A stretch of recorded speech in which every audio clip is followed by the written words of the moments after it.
How's it going, guys?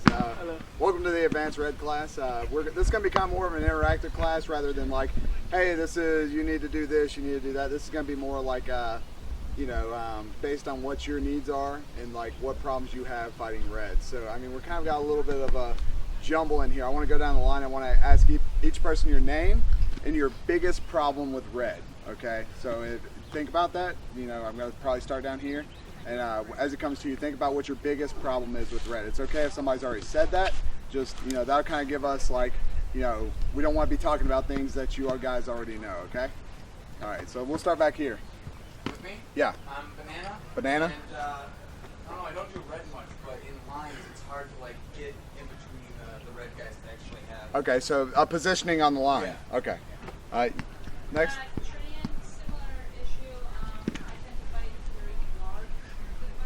Okay. Okay. So you do a lot of broad motion, you're saying? Is that what you're? Okay. So more conservative movements. Okay.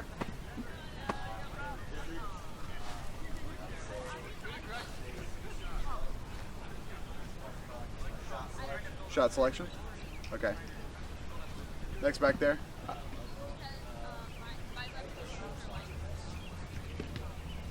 Did you say shot selection as well? Shoulder slots. Shoulder slots, okay. Coming forward in the blue? On tension, and mine's kind of like figuring out the angles backing up. Okay. When I get rushed, trying to figure out which. So figuring out position after somebody engages you. Okay. Mark. What? Footwork, okay. Baron? Body mechanics. Jittering force, okay. Sufficient. Yeah, using glaives. I have issues with. Okay.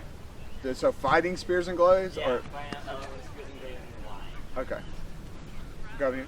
Mantis, probably like knowing what to do in a line battle. So I'm from like a smaller unit. Okay. Get out. There's a lot of people a lot. Okay, on the line, okay. Yeah, okay. Bolo and shot selection and footwork. Shot selection, footwork, okay. Luster, being able to gain leverage because of my height, it's kind of hard to angle some shots, and using the opposite side of my blade, not just the flat. Okay, back cut. My name is Banner, and when I'm fighting a red user one-on-one with a soaring board, after I close in, dealing with the leverage advantage that you guys have over me in terms of two hands versus one hand and just power. Okay. Up in front? Torian. Never used a red, so I guess I'm all around, need some practice. Okay. Thor, I usually use glaive. I think my biggest problem is that I always go for leg shots, and I forget that I'm able to break shields and get through there. Okay, so I never really shot selection as well. Yeah. Okay. All right, well, just to introduce ourselves, my name's Dozer, Evan. I've been fighting red for all my dad career. I've been fighting since, 2007, got Sears 2010, so this is Ragefire. I'll let them call themselves out. Yeah, Ragefire. I've been fighting red for like 5 years, Dag. Dag, I've been fighting since 2003. Dag and Belgarth mix. For any of the Belgarth guys. So. Aradin. Been fighting for about 6 years red. I do a little sword and board too. My name's Exo. I've been fighting for about 11, 12 years now. I've been fighting red for about 7 of those. So anyway, first thing I want to kind of do, anybody want to volunteer being a sword and board? Coming up here, Boehner, you can come up here. And if anybody wants to volunteer, bring your Cheerios too. Yeah, if anybody wants to volunteer being a red, you can come up here as well. Okay. If you're the red up here, we're going to criticize you, but we're not going to be mean. But we're going to kind of pick you apart. And we're going to get more of you as well. And you can't do anything wrong when you're up here. Just fight how you fight, and we're just going to discuss it. Okay. Call me short. Don't try to impress us. Just do what you do, okay? There's no wrong move. There's nothing like that. Yeah, the more you fight the way that you normally fight, the more we can actually help you. If you break out some random stuff, we're not going to actually help you as much as you want.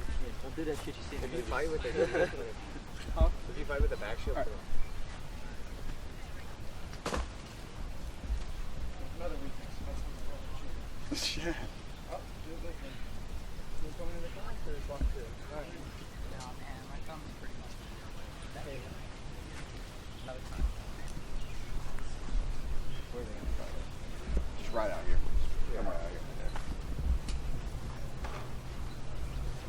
fight? We'll do 2. Okay, Two. 2 fights? Hold on. 2. Yes, please. Oh, yeah, Yes, please, and thank you. Yes, please do. We know it's advanced, but First thing in advanced that's the class, first thing, right? proper gloves. Protection of the hands. Go get your hands frozen. It's up to you. Red! Red! Red! Oh, sorry. Good. Fucking hell. So don't do that. Yeah, don't do that. Yeah. Don't do that. It happens. So for those who answer shot selection, the headshot Yeah, obviously headshot's is not what you want to be selecting. I'm good. All right, another one. One more. I cleaned up my sinus cavity. Thank you. I remember you were talking about that on the way here. I was. Yeah. Red! Red! Red! Good shot. Alright, what's in your head when you started that fight? I see mainly the board. Like, I want to go for his sword arm, but I feel like the shield is going to be kind of blocking that off just because of the size of it.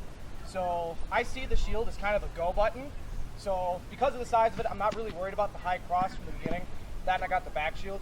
So I want to throw that red, and then I'm thinking, okay, the second I hit it, he's going to go. I'm going to fold over and try to get him as he tries to snap me with the other arm.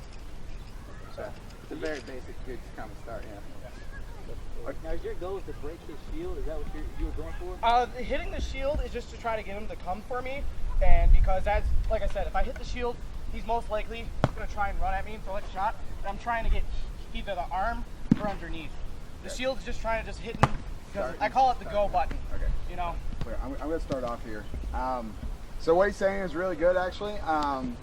You know, the first fight, he kind of got a little bit bound up in his footwork. The positioning was a little bit off, but starting a lot of fighters, a lot of red fighters, what they try to do is they try to just, you know, do that.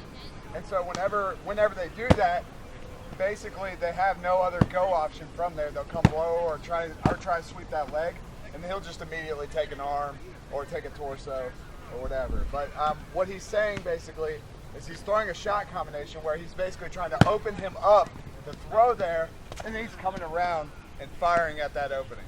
So but keep that in mind as a shot combination when we're going to earlier. Like, don't come to a fight and look at him and be like, I'm just going to bash the shield, because he's going to close on you, and you're not going to be able to block that to that side, okay? His first fight, the positioning, like I said, he bound himself up a little bit, so he kind of threw that wild shot high. A lot of bad shots that red fighters throw come from not having proper footwork under them. They immediately, they'll cross their legs, they'll back up, and basically throw some kind of wild shot that might catch someone in the dome. So. You can get in. So, like I said, he did a good combination the second time. First time, the positioning was a little bit off, but that's my thought. All right. My interpretation of it, so I'm just going to stick specifically with the scope of like what he chose to do. And I think that was a good start. You know, it's like Dozer said, you're shooting there to just engage the fight. You're throwing that pressure, you're starting that threat. I'm a red, you have to address me, but I really want your arm, right? If you watch both of the fights, a trend I'm talking about and looking at, what you guys had mentioned was the footwork, and what Dozer mentioned about as well. The choice of the linear, okay? One fight he went backwards, one fight he was forward, but it was all in the straight line, okay? For a lot of you red fighters, and it may take a little bit more footwork, discipline, and maybe even some more energy, but a pivoting around away from that sword, as you can strike and then take that sword arm, it gives you more time to think. As I'm moving away from the sword, as the sword's coming in, you can follow it, okay? If that is the choice of your selection at that given time. But a pivot from the left or the right can usually almost always help you in that kind of situation. If you find, look at your sword work, if you find that you're very linear, I don't know about you guys, but I recommend that you work on more of the left and right pivoting, okay, because that can help a lot too. That's just one take I'm just going to add for that. Alright, so like one thing that I noticed on, I think it was the second fight, was he got that early red sword hit, you know, and then he wanted to follow up with something. Well, one thing that a lot of people don't think about is when you're the red, and if you're trying to break their shield, and I'm not a guy that likes to just go crash through shields, I kind of try to work around them, but like, if you can get that one good red hit safely, you're in a very good position to kill them. Because now he knows that if he gets hit, if he closes, I can shoot twice and he's going to lose something and I can move out. I'm actively thinking about if I can get that one free red hit, he's gonna start panicking. He's gonna say, I gotta close on him. I gotta kill him now. If he hits it again, he's gonna break it. So he's gonna be in a bad mindset. Then you can kind of like choose where you want him to be at. If he sits back, take his shield. If he wants to close in on you, he's gonna be moving. You move that footwork, like Dak was talking about. You move around him, let him make mistakes. That's where most red swords kill boarders. Is they put them in a bad position and then they chase. Like I noticed one time when you were sword board, you went for a really long sweep. So like if you sweep down for me, my range is so good. Yeah, it's easy. When people don't chase like that, it's a lot harder to do that. But when you put their mindsets in a position of panic, they start throwing shots like stuff where they're chasing for those legs or they're trying to rush in real good. That's when you should really be able to shine and take advantage of that and really pick them apart. Rage is a lefty, so if any of you guys are lefties, you know, he's like our go-to lefty. I don't do that. Thinking about that is a little odd for me, but if I were to do that, like I think I've broke 2 shields at Rag so far. So like if I ever throw here, it's not sufficient force ever. It's this. I'll touch it, and the go button is a good turn. I just wanted to do that. I call it springing the mousetrap. All I wanted to get him to spring the mousetrap. Sometimes I won't even hit him. As soon as I see his shoulder roll, I throw that shot. So a lot of times doing a red shot, to me, in my opinion, that's a waste of power and economy. All I want to do is get the go button with the least amount of effort as I can. If you want that red shot, you have the luxury to get it. But with a shorter red and a dude with reach, like the less you put into that first shot, the more you commit to the second one. So that's all I had to that. I think you guys covered a lot of it. Now that they've covered all the anything I was about to say, We left was you just a said by little Ray. bit left. No, what he was saying is really key. Like as your movements get cleaner, and especially as you condition a fighter, like throughout the course of a fight, or just how you fight generally, if you tend to do the certain things repeatedly, then when you switch them up or you just alter them slightly, it changes the outcome drastically. So that opener, like you did a good job opening at the very edge of your maximum range. Like if you're gonna do that, if you're gonna open with a heavy red shot, you better be doing it with the last 4 to 6 inches of your sword. Yeah. If you're doing it any closer than that, you're probably dead if they don't make a mistake. So when you're doing it, you gotta open really far out. But if they're expecting the hard shot, and then you fake the hard shot, and you give all the reads like you're throwing the hard shot, and you twist into the second shot before, they'll even be expecting to eat that hard shot. And the harder you can sell the open, the harder you can sell the force that's coming across without actually like opening your guard or compromising your swing position, the more that you can. So if you fake harder out, and you don't even have to be quite like, this is not a practical shot. Me throwing the shot to where I'm aiming is on the outside of what would actually hit. But if you throw it all the way out there and you make them bite real hard, then you can just straight go to the next one. And as you said, it's an efficiency thing at that point. You really don't want to be using more energy than you want to. If you play the energy game against the border, you go 20 rounds, you're going to lose every time. Like, not one of us can go 20 rounds to the border and come out on top energy-wise. No. We will burn more energy per round, per fight, than a border every time. Even with them charging it on you, you're still going to lose that attrition battle. So, I'd like to add one more thing on what Exo was saying. Like, when you start fighting people, like you fight the same guy, and you've kind of like conditioned him to like know your shots. This is kind of going to shot selection. A lot of my shots that I'll do is the first time I come up to somebody, I might like just get them used to this at max range. They immediately go, all right, every time this kid comes up to me and fires off at this shield, he just goes for that hard shield shot. So they start thinking that, okay, I know what he's gonna do, I'm gonna throw a shot. Or they go real wide to block it. Once they're conditioned to that, what you end up doing is you hit him with that one time, come up to him, all right, he's ready for it, you're in for that stab. He's used to that first shot, now he's got hit with a stab, now he goes, oh shit, I just got hit with a stab. And I thought he was gonna throw something different. All right, I'm ready for the stab now. So he comes up, he's ready for that stab. Fake leg, come to that shoulder. You're always trying to be one step ahead of that board you're fighting. As soon as you start getting caught in that same routine of throwing the same stuff, they're on you. They're charging it on you. They're gonna know exactly what you're gonna throw against them. You gotta always switch it up to keep them guessing. Red's a very tough game to master. It's not like sword and board where you can make mistakes and come out on top. You fuck up with a red, you're dead. You like to jump too. Stop fun. All right, you guys want to grab another fighter? Are there any questions first? Oh yeah, question.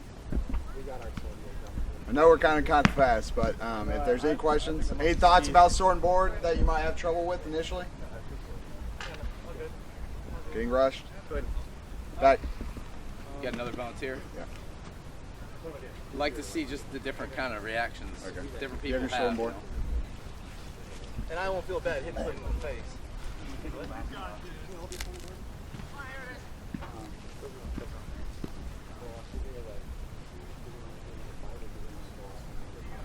it wouldn't be good shot selection. A lot of us have a lot of different ways that we tackle it, so we can just yeah, let's do that. Let's just take turns going up, showing off stuff we do.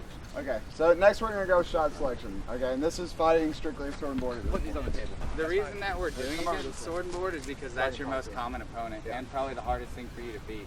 Okay, so for me, I'm kind of a heavier fighter, you know, like I'm not as light as Katie or, you know, some of these guys back here. So for when I fight a sword and board, right, like first off, analyze what he's using, okay? Is he using a flail? Is he using a bat? Is he using a sword? How long is that sword?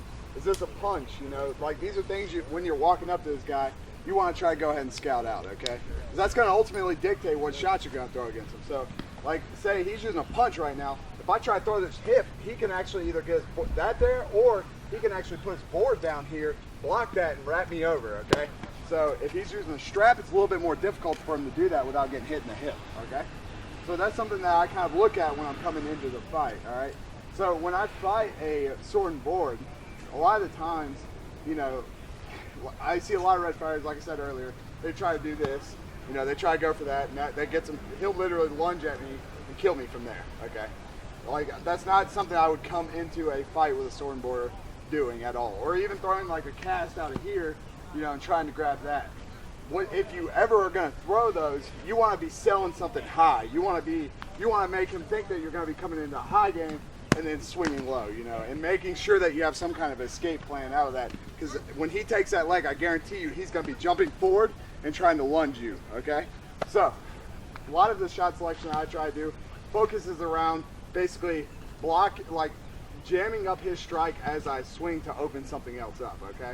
So if I swing, like say I swing here, okay? He can't immediately wrap me out of that. So I know his first shot's probably gonna be a swing to this side, like do a scoop to me, and I'm gonna block that and take that, okay? Now I'm gonna be doing this while I'm basically retreating off in case I don't land that shot. If he pulls some clutch, you know, block out of that, that's gonna be an initial, like, I'm thinking of, my first shot's a low risk shot. That's low risk, you know. I'm gonna be trying to hit him with the end of my sword and basically kind of like they were saying, springing the mousetrap for him to come forward, okay? And if he doesn't A-frame it, it's gonna hit the corner of his shield. Like, move the A-frame out of the way. It's gonna hit the corner of his shield. I could stab him out of that, or I can immediately try and pop that shoulder out of that shot, okay? Does that make sense? Okay. So, like I said, that's a good couple shots to initiate on sword and board. A lot of red fighters, like I said, they try swinging too far, especially if he's leading with his right foot, okay? Like, that's something else that you really kind of want to analyze coming into the fight. And if he switched off like this I consider extreme danger, okay? Because a lot of fighters who line up like this have fought, you know, red fighters quite a bit at their local field, and he's going to lunge off that at me. Like, he's going to start with shield foot forward, and his first shot's going to be a lunge that's literally going to clear this entire distance between us, and he's going to be on top of me. So that's something I would definitely, like, basically keep your distance if he's lined up like that, because he's going to be coming at you fast. So, I got a question. What's up? When you when I block here, right? Do you pressure? Huh? Do you keep pressure on it usually? Normally I'll swing that, okay, and then I'll normally, like I said, I'll see what you're going to do out of that, because I'm backing up at this point. Yeah.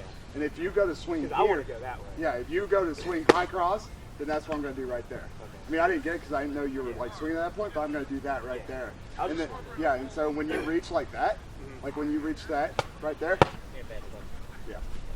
And you notice his range, like all throughout that, his blade is like that much on his sword. It's not down in here. He's not wasting all this range up on it. It's like just the tip. Yeah. So like I said, for me, I normally try to stay to the outside on this side. Now, if they're pushing to this side really hard when they're engaging, then I will back off to the board side. But most of the time, I'm trying to get this angle to where I can hit that shoulder, hit that hip, or hit something, you know, or that arm as he's attacking. Because if you take this arm, you kill here, you basically kill here, and you'll destroy his mobility here, maybe even kill if you tap here, tap there, you know. And a lot of the time, you know, you're not in a very bad position because you swing like this, and you're basically already blocking the high cross because your hands are there. So it's kind of like, think of a flow fighter. When they go to strike here, the other hand's blocking here to stop that cross. It's the same principle, except your hands are switched. Okay, so that's my thoughts on the initial setup. You can go ahead.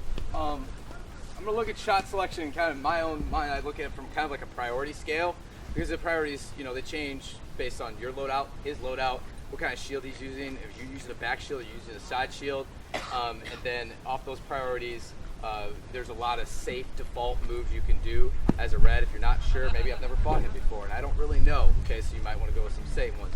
But the very first thing I will do is kind of measure initiative of a shield fighter. If we're just talking about shield fighters or any kind of fighter in general, you're going to have fighters of all caliber, especially here at Ragnarok. They're just going to come flying out of the weeds at you.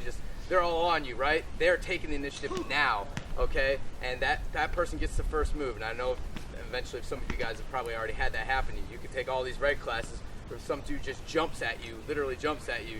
You know, what do you do for that? But there are many fighters, especially ones that have experience, they will kind of default on that initiative and actually square up with you. And that's where you kind of fall into what Dozer was saying. Okay, now we have to start to measure what we can do. And that's where I'll fall into the priorities, okay? So if he's got a smaller shield like this, a smaller shield, one of my first priorities is always going to be for that leg, okay? Now that for me, I'm always looking for that. If he's not in a high initiative, he's not looking like he's going to be taking the first strike, if he's not switching his footing like Dozer said, okay, he's not looking like he's lunging, he's giving me that leg, that's very important for me. Because if I can get this leg, the fight is pretty much over, okay, in one shot. Okay, and you're still relying on the tip of the weapon. You're at a range. It's relatively safe. The only thing you do have to worry about is that lunge afterwards. Okay.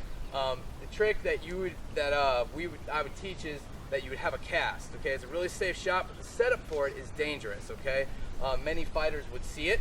You switch your hands. Okay, and this is for your righties mostly. Okay. I'm just speaking from a right-hand mindset. Why do I switch the hands? Is to get that maximum range. Okay. If I'm here, I can't do that. And this is your dominant hand. From here, if I get the leg shot, he's on his knees, and from there I've controlled the mobility of the fight, which I have range and mobility. It's checkmate for him. But against a good fighter, that most of the time isn't going to happen. But it is a first priority I like to rule out right away. Is his leg open? Is he not respecting the leg? Maybe this guy spars guys that don't ever shoot for the legs. Well, I'm going to teach him a lesson, okay? But if he's guarding it, if there's any signs, indication that he may be baiting it, you throw that out the window. Then you start to go for the shot selection around the arm, and then, like Dozer was saying, the reposting, okay? I'll take a step back and go and just kind of touch on aggressive fighters.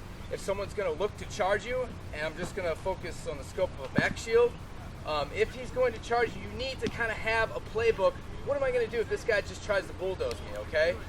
For a back shield, my immediate playbook, when I'm getting close, I'm going to raise my weapon like this, okay? This pretty much protects me from this shot, okay? It's kind of just your emergency shelter kind of a way. And from here, I can strike in multiple ways. I'm blocking myself. Make sure you have this backhand up. And with the back shield, you can do that. If you don't have that shoulder shield, we'll cover that later. That's just a different mindset.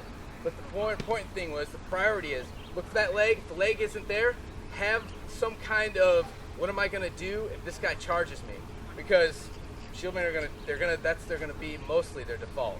From there, I'm gonna let you guys follow the rest of the priorities of it. But start to look down the priorities. Okay, I don't have a leg.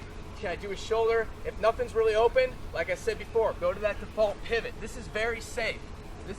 I'm running away from his weapon effectively. And from there, you can get yourself some time to kind of read it, and then you can maybe change your shot selection. Okay? If you're not sure of something, be safe, because if you all in and you don't know what you're doing, like Katie said, you're toast. Only do what you know what you're doing. If you don't, then you try to learn and maybe watch him maybe flounder and make some mistakes. Yeah, he made a really good point. Like I said, that back cut with a back shield is amazing. Like, because basically you're covering your back quadrant and you're covering top quadrant. So yeah, the only only shot I seen was off the arm, and it was just a straight shot. Yeah. So it's if he's rushing you, a lot of the time they're going to try to come over the top somehow, or hip wrap you or something of that nature, and it's very hard to do out of that position, especially when you are basically in a front stance and you basically bull into them. You'll normally get the shot before they realize really what's going on. So, they're going to be throwing something wild. So that's very important. Oh, that's what's going on. Go ahead, buddy. I guess shot selection, I'm going to cover a couple like outer range shots, like as he's saying, the priority ones. Like I don't tend to leg hunt a whole lot. It's just a personal preference, but I like to prey on the top quadrants quite a bit. So a lot of times, especially if you're not trying to have like a prolonged like knock down, drag them out kind of fight, you kind of want to like set things up so you, the same thing a lot of boarders do, and I feel like a lot of great sword fighters don't do it in the same way, is they've got set combos, that like 1-2 punch that they can throw against 90% of fighters, and if they're good enough and their mechanics are good enough and everything's clean and smooth, they're going to be getting that 90% of fighters like 90% of the time. So to have those kinds of like outer range bread and butters and to drill them and pell them into the dirt is like the surest way to get your body mechanics to the point where you're regularly effective. Like until you start hitting that stride where you can repeat the same motions over and over again, you're gonna like plateau. So when I'm fighting, this can be for field fights or line fights or just straight up skirmishing, like the outside arm. So out here, this is the most available quadrant to me at max distance. It's the first thing that becomes available to me beyond his leg. If you want to try and open up that arm at maximum distance, you got to try and get them to bite somewhere else, a different quadrant. If you can get them to bite high opposite side or low opposite side, even as far as just getting them to think you're going to go there, even before the fakes, if you can like sell it with your eyes or a flinch, then that's the best way to do it. A lot of times, I'll pretend like I'll like stare at their outside shoulder, like that, like they're hanging it, and even if they're, as long as they're not like a top level fighter, as long as you're staring at it, they're gonna get a little nervous about it. They're gonna think that maybe they might be hanging a little low. So you stare at that corner, and as you're coming in, activating that corner, and then instead just come straight down the outside. And as you're coming down, you kind of like fake that outside sell, and then just come down the outside. It's kind of like a shortened version of the move that he used earlier. If you want to try and go for the next most available thing, you know, try and go opposite side, you gotta, once again, try and sell it to the opposite side. Now, once again, conditioning, if you can get them to think that you're repeatedly going cross-side, you like fake the outside corner and then come to the spot you actually want. You do that a couple times, you can even mix it up again. Pretend like you're gonna go for that outside and then the downside combo and actually follow through to the outside shot. A lot of times if you've thrown that shot where you're faking outside coming inside, get that on them once or twice, then you fake that outside, they think you're just gonna come straight across, might hang that shoulder a little bit low, and you can just blast that shoulder slide out. If they ever start opposite foot forward, my favorite opener is always gonna be this shoulder. But a lot of times to get them to open that shoulder, you kinda gotta look low side out. One thing that will really, really benefit you is that in the opening of a line fight, nobody keeps their shields at the proper shoulder level. Never, ever, ever. Your best thing to do is to teach them that they're doing something wrong. If all day long, especially when you're playing with longer reds, if you come up on a line and you kind of just lazy drift it outwards so that their eyes aren't tracking it, and you just come down on that shoulder, people all day will just, as the day goes on, if they're just not paying attention, they're standing in line, their shields will drift, until they're about here. Once they're about here, even if they react to the shot, you can punish this spot all day long. You can walk a line of dudes who are not paying attention and get like 12 dudes in a row. Because if people aren't willing to respect, if they won't respect the leg, if they won't respect the shoulder, whatever they're not giving, like not respecting, punish it every time. Also in line fights, always, we keep talking about the tip of your sword. It'll also result in you having to fix your swords more often. Yeah, cheers. You wanna play at max range, which is playing with what you are given as far as advantages in the game. Check your tips often, take care of your equipment. Because at the end of the day, we talk a lot about safety and these kinds of things, because at the end of the day, when everyone goes home safe, everyone's having a little more fun. So check your great weapons. They will go without you even realizing it. If you ever watched any of us on the field, every about like minute or so, check the tip. Yeah, we're Walking always back to checking. res, check your tip. Every single time. Because when they go real spectacular. And besides arrows, it's what sends people home. So keep that in mind.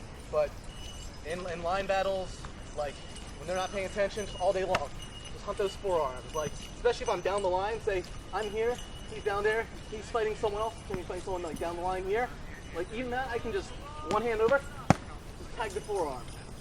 And you really want to be playing in that outside range. When you're a couple spots down from another fighter, even if he's actively engaged with a fighter in front of him, chances are not gonna read your threat. Especially if you're not actually looking at him anyway.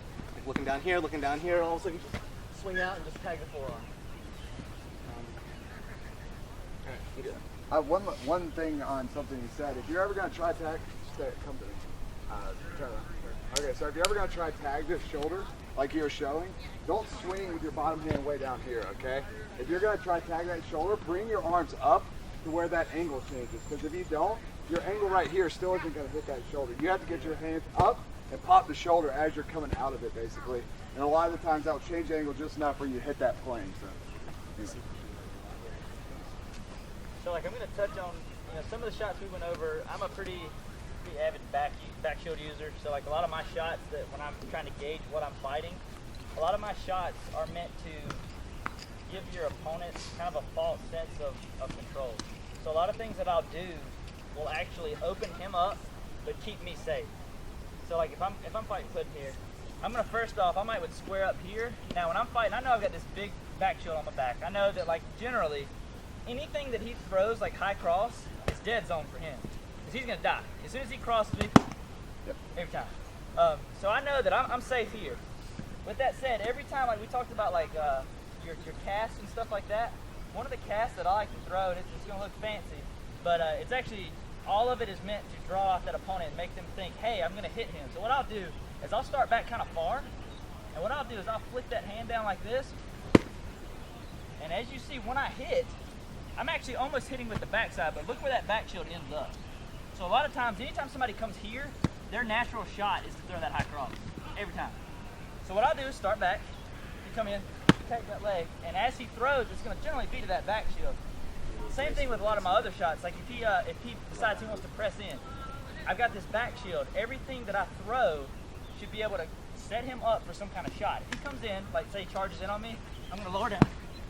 My back shield's gonna be where I'm at. I'm so far past his hand, there's no way he's gonna generate any force from here to be able to hit me.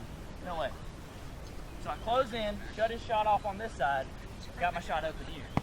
Tag it in. Make sure you're bending at the knees if you try that. If you try to do that standing up like this, you're going to get screwed up. Make sure you're putting enough, like when he's bending his knees. If you don't bend your knees, you're going to hurt something. Safety-wise, you will hurt yourself. Yeah.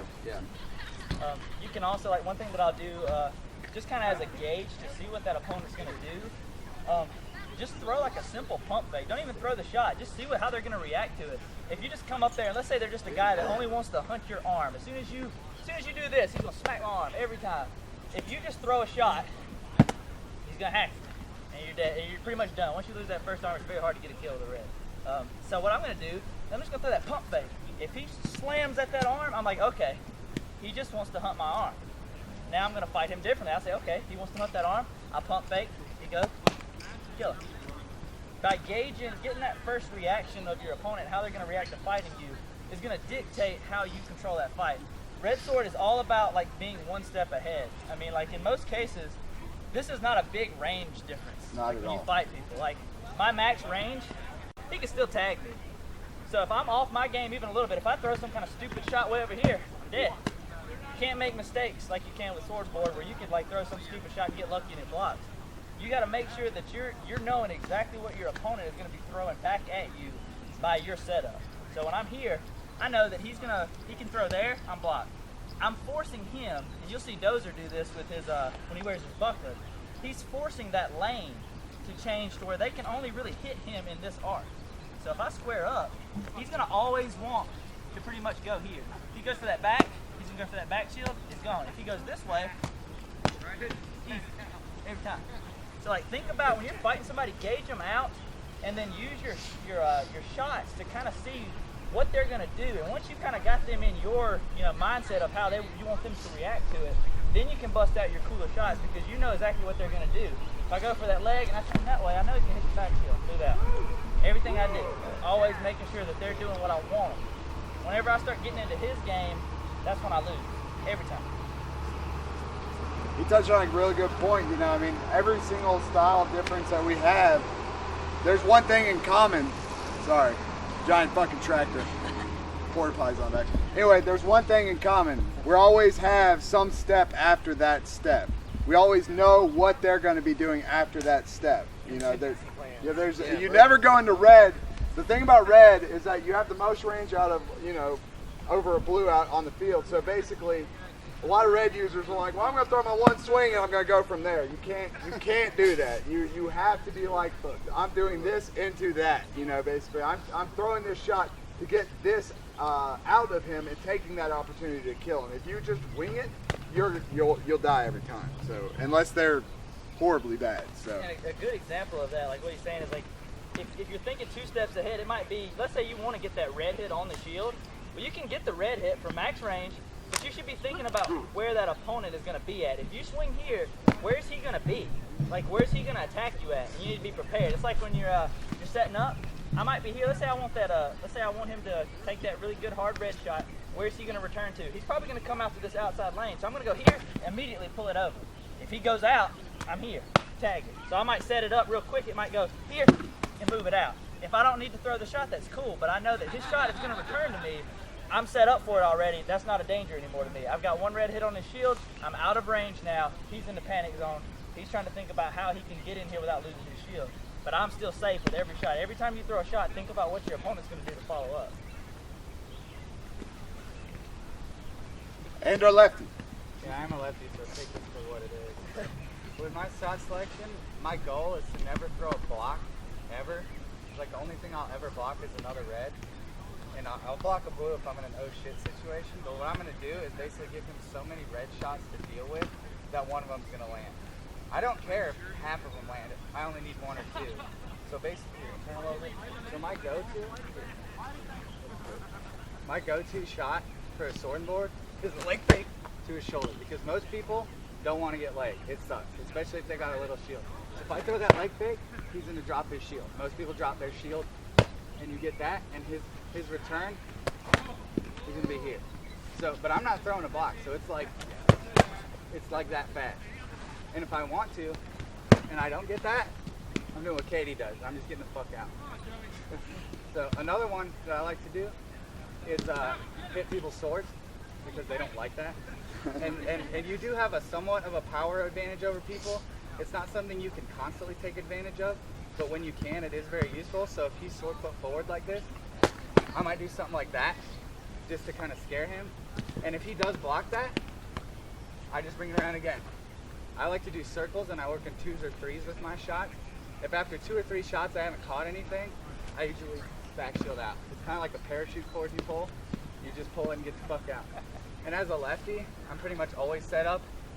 If I cross his center line and I haven't tagged anything and he closes on me, I got that to fall back onto. Sorry, yeah. Like those are like like basically throwing as many shots as I can that always come back to either his sword, his leg, or something he's not thinking about up here. Is basically my shot selection. All right, I think that's everybody. Any questions? Yeah, there's no wrong answer. Yeah, there's no bad questions. Advanced class, give us the feedback, guys. Leg, is that something as a righty is possible to go the same way, or is that something that You're talking about A righty, like a non-dominant the fake down and into the shoulder? No, he's talking about.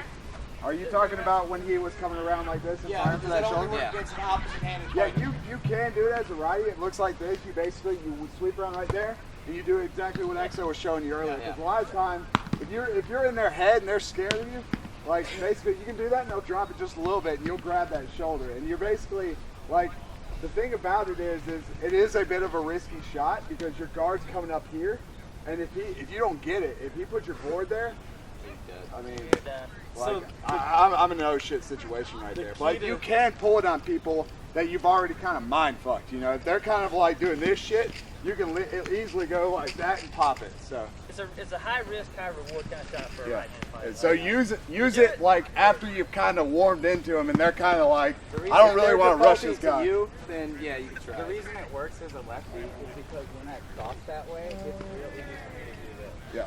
That's why. Yeah, our Yeah, that's what I zone was is like wondering. completely different than a lefty. If I do that, if I come down and like try to tag there, my body is like squared with him. He can stab me, he can wrap me, just crack me across the chest. Anything that I throw, for him being a lefty, his back shield's just there. It's just a simple turn. Yep. Russ is just dangerous. It's an oversimplification, but the fight between a greatsword and a border can be broken down to not making a mistake before they do. Pretty And much. Their margin of error is much bigger than yours. Yeah. So when their margin of error is like they've got a defensive plane that covers a large chunk of their body that's a passive defensive surface. If you want to make a block, you either have to be fortunate that your block is already in the right position or put your block in the right position. So all things considered, even if they don't make a glaring opening mistake with their board work, you need to make them make a mistake before you make a mistake. And the key to getting the shot over the shield is, like you said, just popping it up. It's like almost a rowing motion. You want to almost like try to cross your hands. Yeah, you're basically doing this right here, okay? And the reason you're doing that, like I said, because your back hand is going to dictate basically the angle of your sword, you know? So, like, you think about it, if my backhand's way down here, it doesn't matter how hard, like, how high my top hand is. Like, if I strike that side, you know, there's no angle right there to hit it. It's just going to hit its board, okay? So, you know, you have to get your hands up to be able to have any kind of angle to be able to hit that shoulder turn. Sometimes when I'm fighting with you guys on the line and I see you like up against the shields, sometimes I see them have their shield like really far out and then like they're We trying call to it get that. you. That's a shield bait.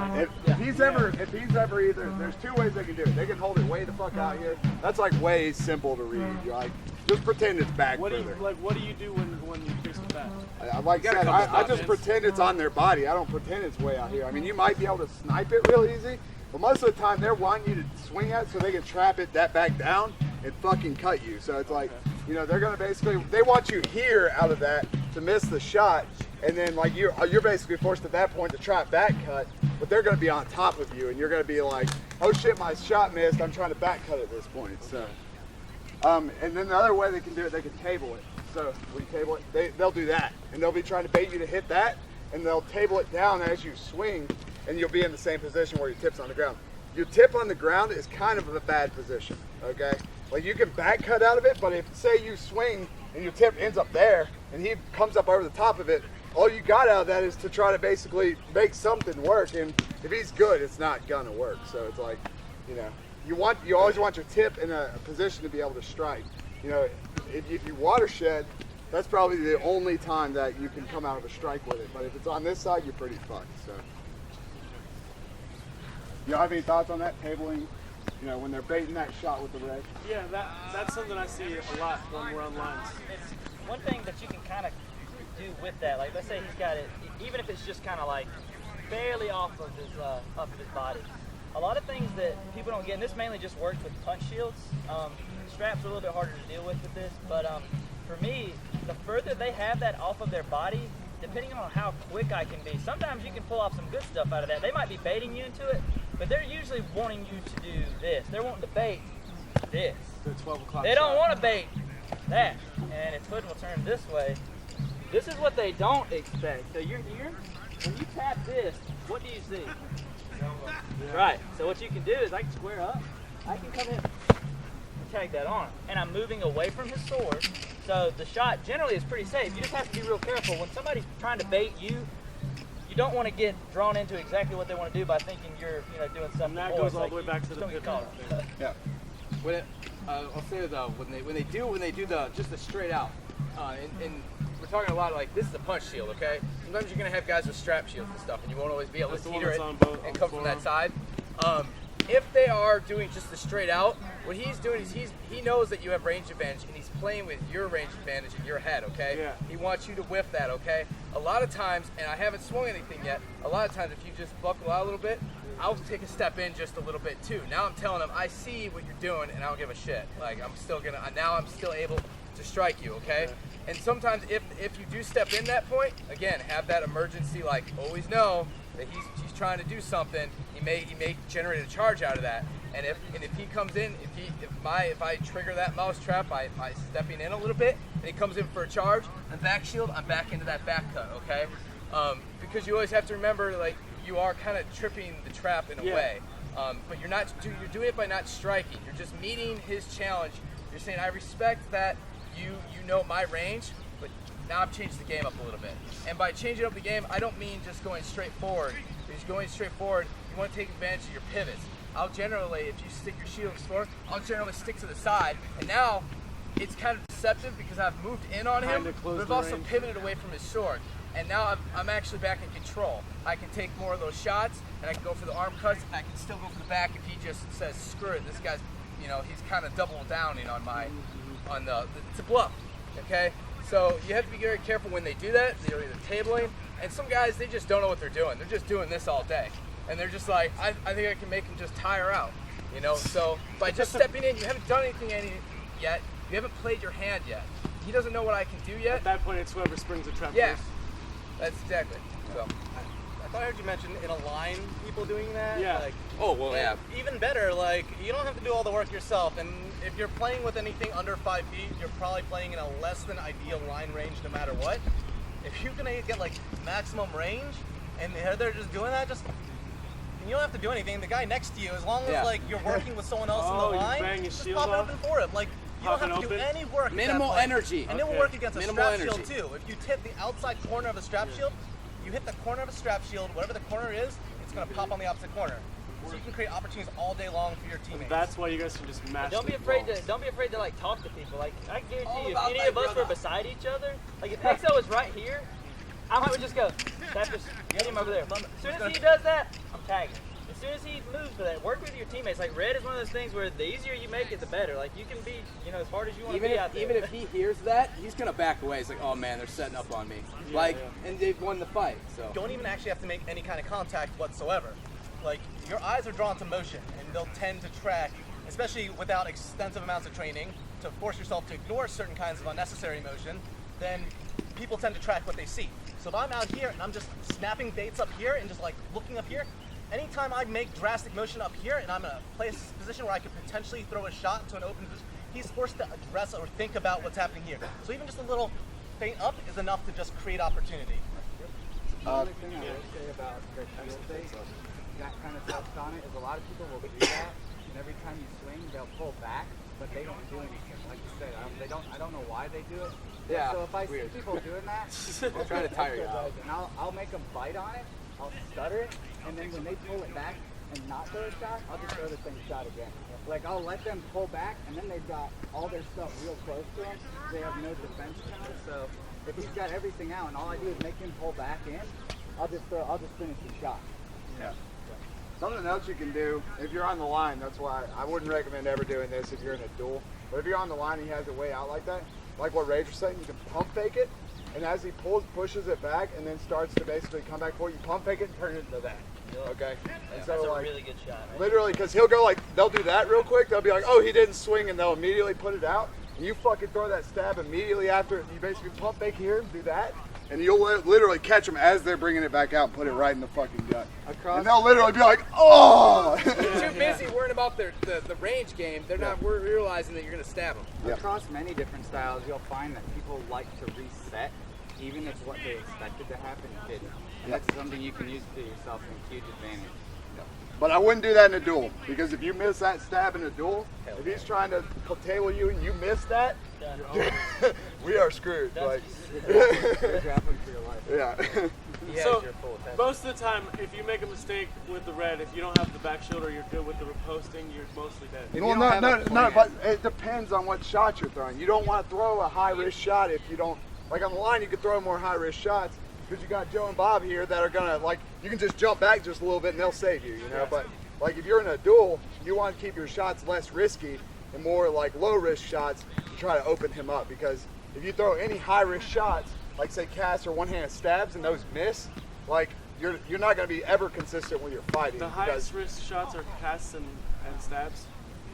One-handed stab is a high-risk shot. Anything that would end up one-handed, closer than maximum range is very or your body, like in a position to where it's where their sword can come in at this angle. If that's sacrificing your footwork anyway, then Yeah, no amount of good offense or defense can make up for a shitty position. It doesn't matter if I'm the best fighter ever. If I'm like this at the start of our fight, I'm fucked. So it's like... It's not saying you can't miss shots. Like, as a red fighter, you're going to miss your shots. You just have to be thinking one step ahead of what you're going to do if you miss it. If you miss it, where's he going to be at? And you got to be able to adapt to that situation. That's when you make mistakes, is when you don't adapt.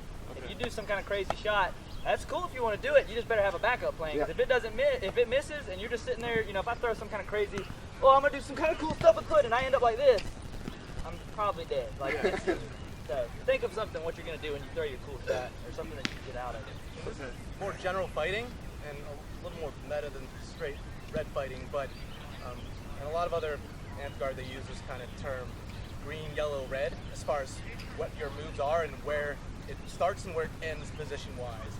If you're starting a move really far out and you're ending real close in what they call red zone, you're like real tight, against a border, that's probably a bad idea. If you're ending any move in the red zone and you don't have a kill shot lined up, like if you're not already halfway through a contingency plan and using what you can at that particular situation, maybe you put yourself in a bad situation, then you're basically playing losing percentages repeatedly. So you always want to think at the end of a move, where are you going to end up in comparison to what the fighter you're fighting has available range-wise?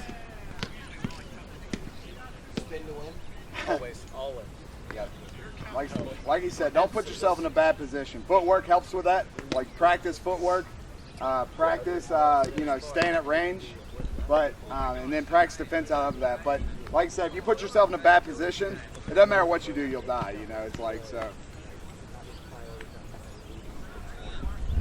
Do you guys have any questions at this point? Anything specific that you would like covered? Any further questions? I think I've asked a lot. We're gonna do another spot. We're gonna do another spot.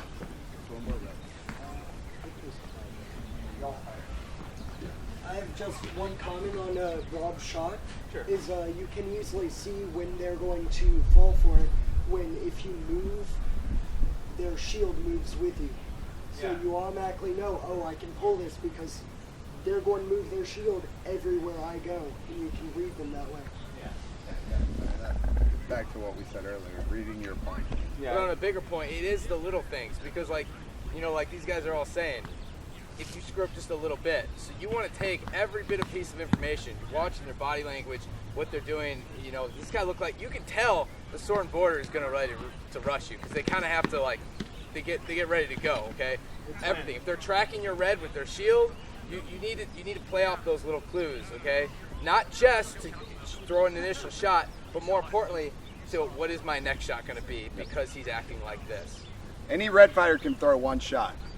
Any red fighter. It's everything you do after that that makes you a good red fighter. That's the fundamental of this whole class. All right, so we're going to do a red versus red spar. Do we have any volunteers for this? Okay, come forward. He's got purple levels. Blue man.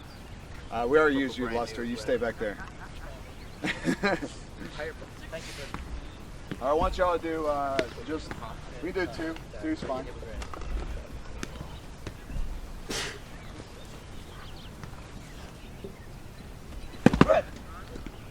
Time out.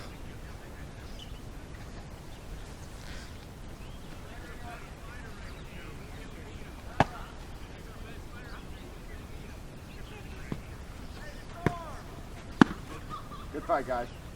All right, so first off, I'm going to ask you a question. What were some of the things you noticed about that fight going into it? A little bit low. Right.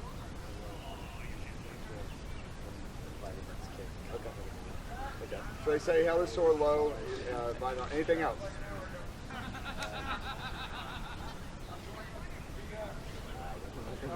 Okay. That's fine. That's fine. So you weren't really analyzing. Okay. The first thing, if I was walking up to this guy on the field and we were about to duel, okay, the first thing I would notice, he's a lefty, okay? You didn't even notice that, did you? Okay, so the first thing first, he's a lefty, okay? So if I was going to line up on this guy, I know that immediately when I start this fight, that if I throw anything on this side, I'm going to be in a really bad position immediately. Because basically I'm crossing over into an area that's very already guarded by him, you know, as a lefty, and he's just going to immediately be able to chop from his power side. So if I'm ever going to throw anything to this side, I want to have him really, really lean on this side. So I could maybe throw a feint there and chop it, or I could basically feint there and chop that arm. So that like I said, first thing you want to do is you want to analyze lefty or righty at a base fundamental. So not to hate on you too bad. Okay, so how about you? What did you analyze on him? Well, I noticed he was taking a lower stance than I was. Right. What do you think that means?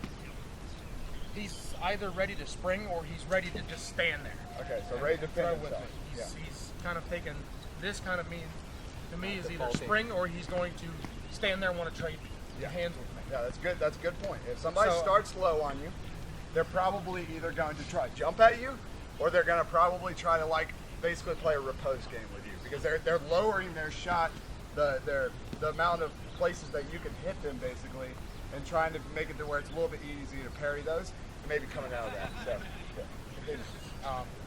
and I mean, obviously, I knew he was coming out as a righty, and I was going to try to work away. Okay. From all his shots, I was going to try to work. Right, so you're working to his outside, basically. Right. Yeah, that's another good point. If you're going to fight somebody that's a lefty, you want to work more towards this outside, and that way you're basically swinging to your power side. Now, a lot of people, might fight this differently, but that's what I would do. If I'm fighting a lefty, I fight Ragefire all the time. I'm going to try to control this outside lane because basically, well, you're not a lefty at this point, but basically, we're hand matching at that point, just like you would have with blue.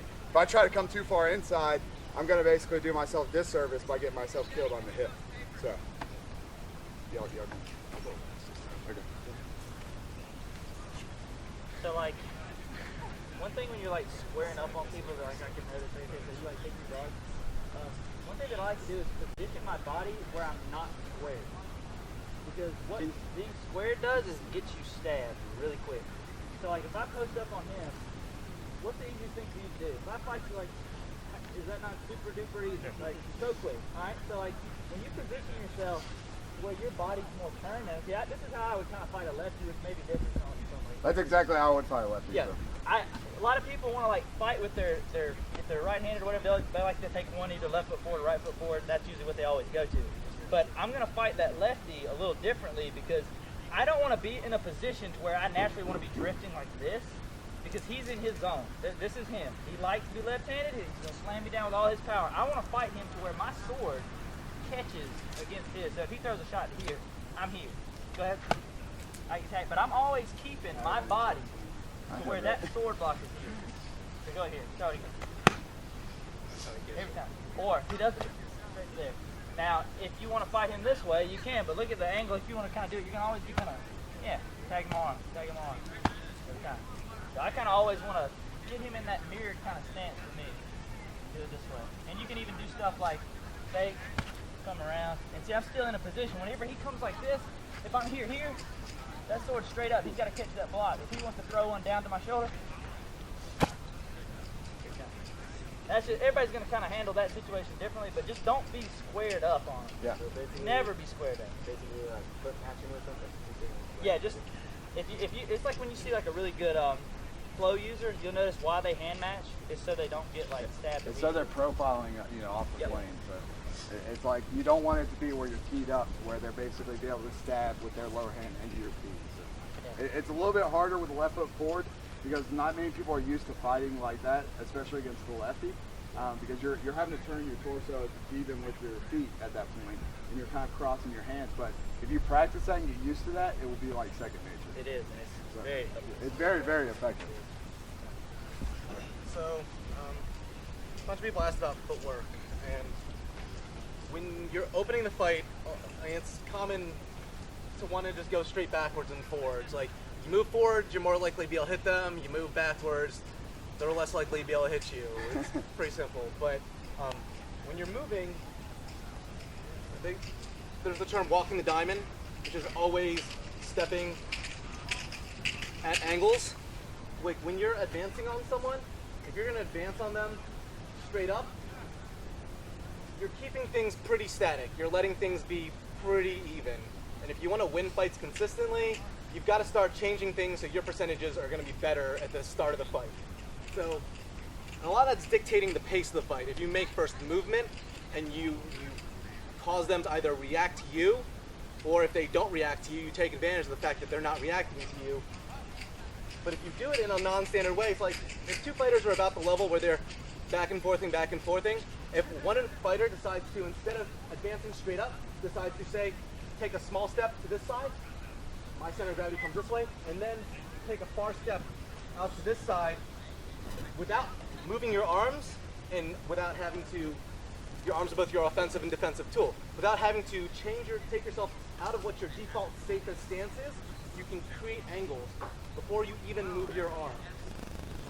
In body mechanics, energy starts where you're grounded to the ground, ends at your fingertips. So if you're creating angle and movement halfway through the process with your chest and your core, before you even started moving your arms, you're leaving yourself more options throughout the flow of even a single strike that you're throwing.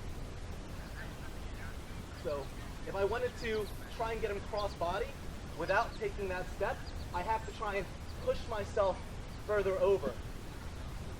If I want to try and get that side, I also have to do that.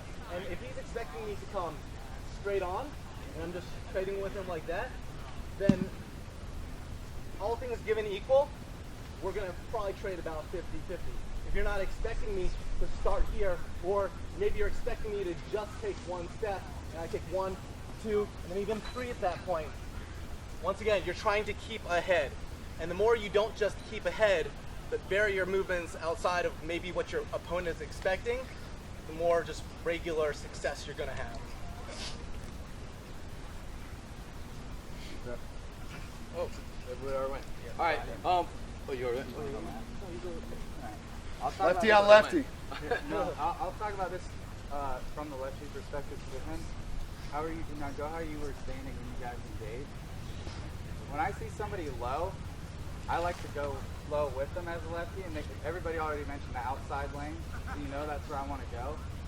So if he's going low, I'm going to drop low with him to think that I'm playing his game, and I'm hitting hard high.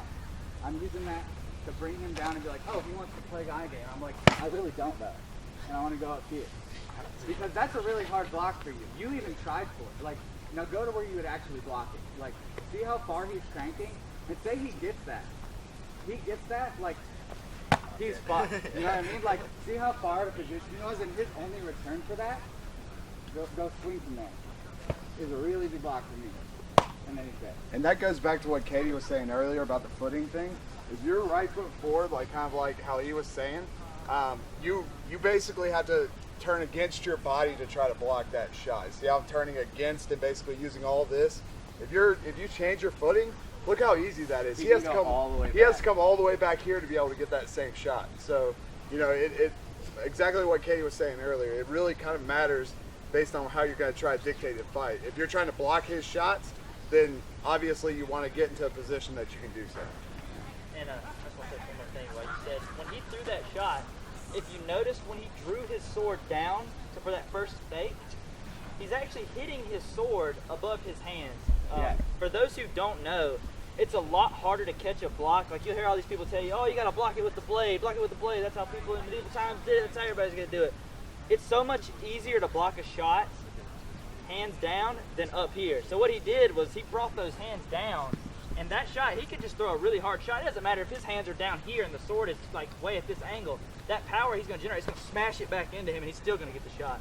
It's so much harder to block it with your hands this low, blocking with the blade.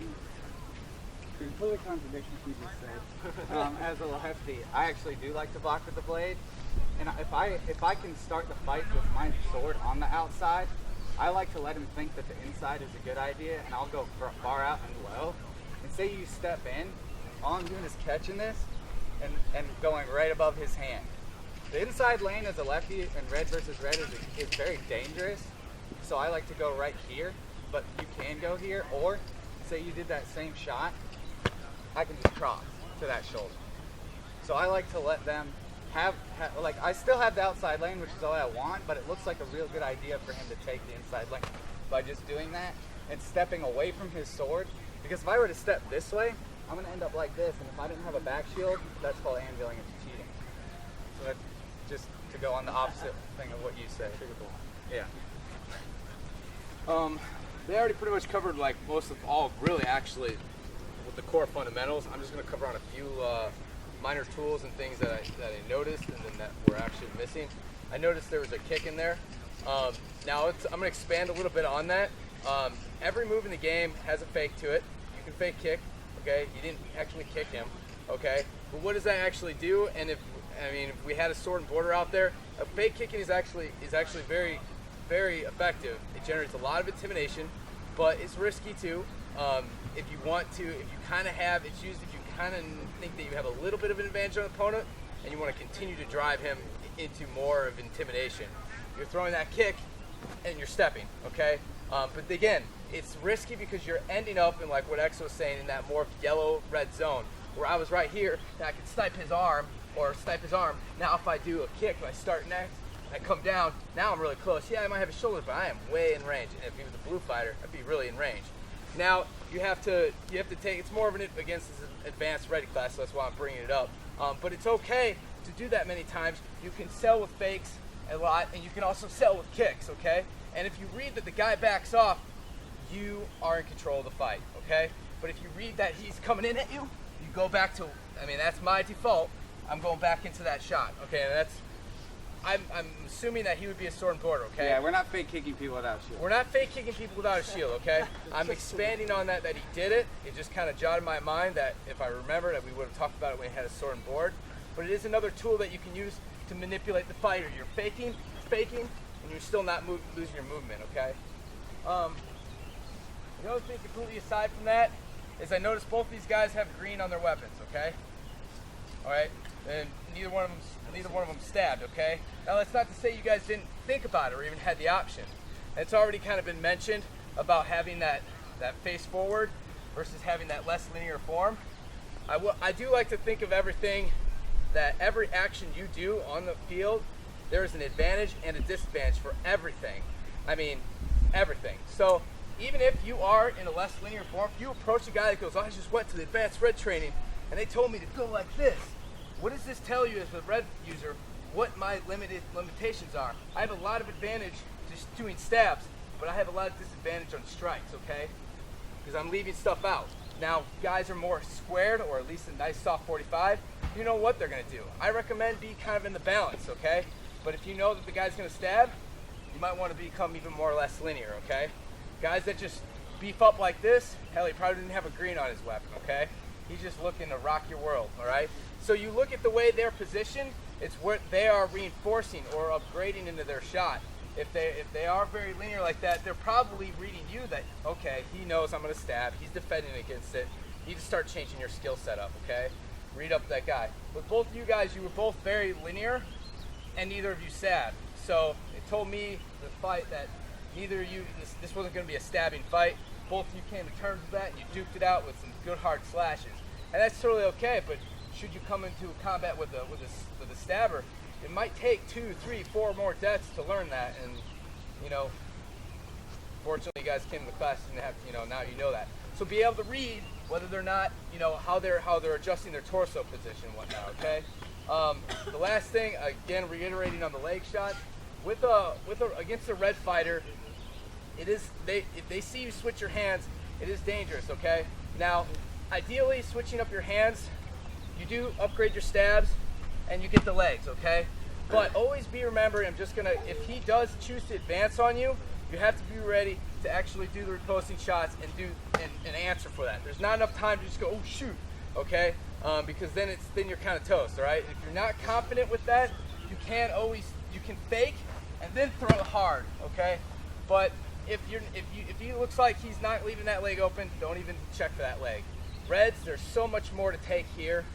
So much more to take, and if you take that leg, a need red user, he's still in the fight. Okay, he's got both of his arms. Okay, those are just some miscellaneous things. They already pretty much covered most of the other stuff. So, all right. I kind of went first about the analyzation of the fight. I'm going to just say a couple more things I was kind of thinking about. I read duel a lot. That's kind of one of the things I put a lot of time and thought into. If I'm lining up against a right-handed red user, and he's squaring up on me, and he gets low like the guy did at the end of the go, I'm basically, your first shot, I don't want my first shot against a decent red user to be like some crazy off-the-wall spin that if he blocks it, I'm going to get killed. Just like in a sword and board scenario, you don't want to throw some crazy-ass shot off the wall unless you're having fun. That's going to wind up to your death because you're not going to be consistent. So going into this battle, I'm going to basically kind of see what he's going to try to do. I'm going to throw a low-risk shot, maybe at his forearms, and maybe try, if he wants to play the riposte game, then fine, we'll play the riposte game. And most of the time, red users, after that first riposte, they don't even guard themselves. They'll riposte, and they'll be like this, and you can easily tag that arm. So, like, basically, if we're going to play the riposte game, I strike that, and he swings at me, I can easily do that and then take his, basically. And that completely goes off my footing here, too. I'm still left foot forward. I can easily pivot back where he's right foot forward, so he can't pivot to this quadrant nearly as easy as I can pivot to mine. I can literally come all the way back here. So that's something to think about when you're going into this fight. Don't go into this fight like throwing hee-haw fucking crazy stuff, because that's, if it's a good red fighter, he's literally like, throw a spin at me, he's literally just gonna go boom like that. So start out conservative, see what he's gonna do, and as you start to like work into him, basically then you can start throwing stuff that's maybe a little bit more crazy. The only time I really throw spins is if I'm really trying to have fun, or as if I'm armed, you know. So it's like I'll fake a stab here and spin to there. So it's like you really have to kind of go into it conservatively at first, kind of weigh the fighter you're approaching, and then go from there and select a shot selection from there. So.